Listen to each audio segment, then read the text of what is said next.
اگر استخاره خواندنی باشد بهترش پیش از سلام بعد اینکه اتحیات صلوات دعا را خوانده شدید پیش از سلام دعای استخاره را میخوان و دعای استخاره را باید حفظ کنید. کسی مثلا شوهر کردنی است، کسی زن گرفتنی است، اینا باید استخاره خوانند، چون که این ما نمیدونیم که با همین دختر زندگی ما برای فایده ما هست یا برای ضرر ما هست.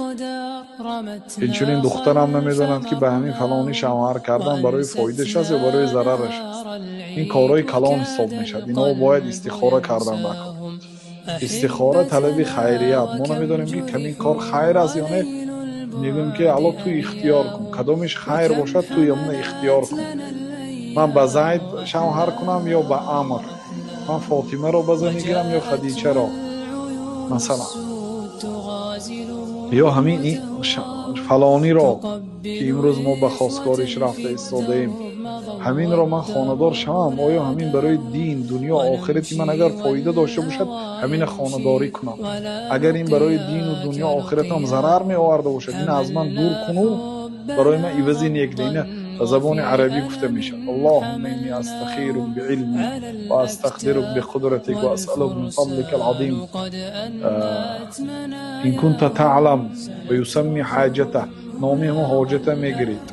این کنت تعلم ان زواجی بفلانه خیر لی فی دینی و دنیای و معاشی و عاقبت امری عاجله او عاجله در بعض روایات فقدره لی و یسره لی ثم بارک لی فيه وإن كنت تعلم أن هذا شر لي في ديني ودنياي ومعاشي وعاقبة أمري فاصرفه عني واصرفني عنه واقدر لي الخير حيث كان ثم أرضني به.